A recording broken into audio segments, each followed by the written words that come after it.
Tu B'Shvat, Rosh Hashanah Lailnos. Tu B'Shvat is the Rosh Hashanah Lailnos. It's the Rosh Hashanah for the trees, the fruit that grow from the trees. That's the day that we divide off the demarcation on that day, that fruits that after that day, after Tu B'Shvat, enter into a new cycle of the year.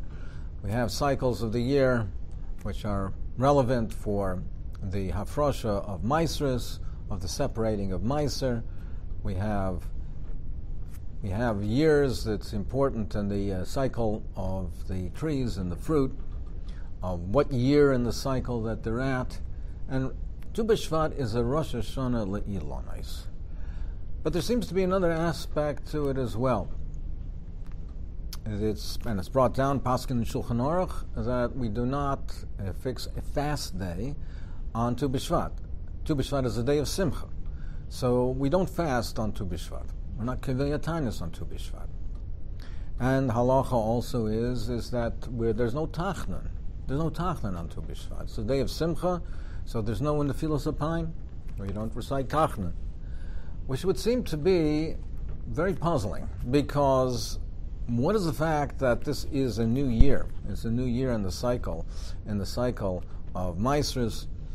What does that have to do with a personal simcha that we are besimcha, and therefore we don't fast and we don't say tachnan? What is the cycle of the year, the fruit? What does it have to do with a Yom Simcha, with a day of rejoicing, of happiness? So much so that we don't say tachna, we don't fast. Perhaps we can suggest that Tu B'Shvat is Rosh Hashanah Lailnos, Elon. And we know that through the Torah and through the Zohar and Chazal, that Adam is nimshal to an Elon, that we are compared to an Elon. Adam Eitz HaSodeh, the Torah says, Adam Eitz HaSodeh. We say in Tehillim, Ashrei Ish, V'haya ke'etz shosul al palgei mayim, asher pirya yitain be'itoi.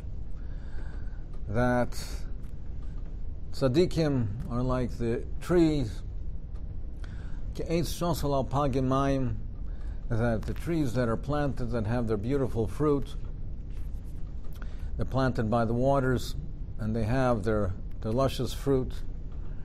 We are compared to an Elon. So just like it is a Rosh Hashanah for the Elon and the cycle of the fruit, it's in a certain way, it's a Rosh Hashanah for us. It's a Rosh Hashanah for Klal Yisrael. Now we know we have Rosh Hashanah. Echad B'Tishrei is Rosh Hashanah. But this is a different kind of Rosh Hashanah. Rosh Hashanah, Echad B'Tishrei, is a Rosh Hashanah. There's a Yom Adin. The world is judged. There's Sifrei Chaim, and we're written in for the Sifrei Chaim. It's a new year. It's a new beginning. And what will occur during the year, and the brachas that we'll receive during the year, that's Echad B'Tishrei. This is a different type of Rosh Hashanah. What is this Rosh Hashanah of Tu B'Shvat? What is this Rosh Hashanah of Tu B'Shvat and the Yom of Simcha of Tu B'Shvat? And perhaps the pshat is that the tree, the Elon, has this gewaldige koyach hahischachus. It has the power in it to be mechadish, to rejuvenate, rebirth. That is the Elon. After a whole winter, so the fall, the leaves fall. There's no fruit, there's no leaves, the trees are barren, and it looks like there never will be any fruit or leaves on these barren trees. And suddenly, Tu B'Shvat, Chanata, we see the budding on the tree. We see the tree is budding, and with the prospect of new fruit again, of ischachus, of rebirth, of growing again, regrowth of new fruit from these barren trees, where it looked like there was no potential, when it looked like it was desolate and barren. Suddenly, there's ischachus. Suddenly, there's growth, with the prospects of a beautiful, bountiful harvest. That's the innate koyach of the Elon. That's the koyach of the Elon of his chachus. That's the koyach of Klal Yisrael. Klal Yisrael has this koyach of his chachus. Klal Yisrael has a koyach of his chachus on a personal level. Tu B'Shvat is a time of Chidushei Torah. Tu B'Shvat is a time, the Mefarshim say, that Tu B'Shvat, the Sforim say, is a time of his chachus of Divrei Torah. It's a time of his chachus, when we can be mechadish things. Klal Yisrael is doimet to an Elon. Klal Yisrael is doimet to an Elon when things look dark and desolate, chas v'shalom, Rachmana litzlan, for Klal Yisrael, but they have the koyach of his chachus of rebirth, just like the Elon. That suddenly, after everything looks barren and desolate, there's rebirth. And sometimes there is that potential even for something greater than was there before. When you take the grapevines and they prune them, the way to help them stimulate growth is to prune them. They're cut down, and all these beautiful vines are cut down, and it's cut down right to the very, very minimum, right to the very, very basic, very minimal level of the vine. And that pruning and that cutting down and that what would look like destroying actually helps stimulate growth, grapes, fruit, which are far superior to what was there before. And Klal Yisrael has a koyach his chachus. After all the trials and tribulations, to be mechadish, rebirth, grow again, and become greater. And as individuals, we have that koyach. The tree looks barren and desolate, and sometimes people feel, and sometimes people are meyayish, and they think that they have no more vitality, that they're not going to be able to accomplish anymore, that they're old and dried out, and the fruit of their labor has already been picked. And they feel a despondency, they feel an element of yiush, that they have no more youth, no more vitality and strength, no more koyach, but they have that koyach of his chachus. Ein adam oimer al divrei Torah. A person is not oimer on divrei Torah elam kein nichshel, unless he's nichshel.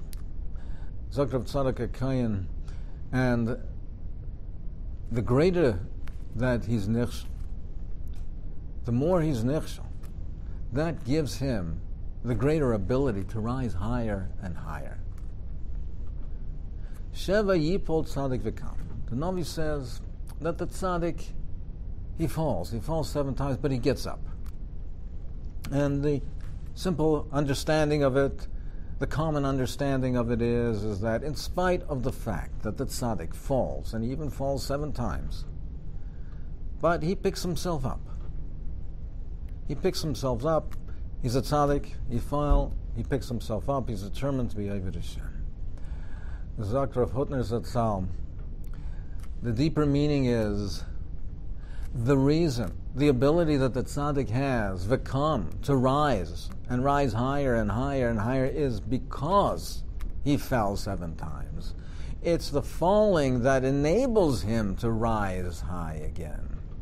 It's the cutting down of the branches. It's the falling off of the leaves. It's the pruning of the vines that enables the fruit to grow again and even grow better in a more superior way, to be better fruit, better quality fruit. It's the falling, it's the downfall, that when the tzaddik utilizes that and is determined and has the conviction and the energy, the determination to rise again, it's that sheva, it's that falling 7 times, it's the falling that in itself is the catalyst for growth. This is the potential of Tu B'Shvat. Hischachus. It's a time that's mesugal for hischachus. Hischachus in our lives, hischachus in our divrei Torah, hischachus as a nation.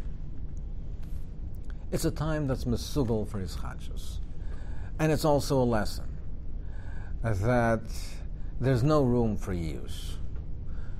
Klal Yisrael is a living example that there's no room for yish. We know after World War II, the matzav of Klal Yisrael, the matzav of the Torah Welt, of the Bnei Torah, the matzav of the yeshivas, the Batei Midrash, it looks so bleak. It looks so desolate. It looks like the branches were all cut off. There's no leaves. There's no fruit. There's no future. There's no potential. And suddenly the blossoming, the beautiful rebirth. Bli Ayin Hara, more yeshivas than were before. More Talmidim than before. More Sforim than were before. The hischachus, the unbelievable, extraordinary, gewaldige rebirth, when everything looks so bleak and desolate and everyone is so despondent. There's no room for yish. It's koyach hischachus of Klal Yisrael. In more recent times, we've seen this in our own eyes. Not long ago, a pandemic sweeping the world, people felt that how will the yeshivas survive? The chadarim were closed, the yeshivas were closed, the Batei Midrashim were closed, the shuls were closed, everybody was closed in. The economy was suffering. People felt it's so bleak, it's so desolate, there's no leaves, there's no branches, the trees are going to die. Chas v'sholem. And suddenly, without warning, Bli Ayin Hara, more yeshivas, more shuls, more chadorim. Much more than before. Much more than before the pandemic. The koyach is chachas of Klal Yisrael. The koyach is chachas of every yid. Shall be zeicha.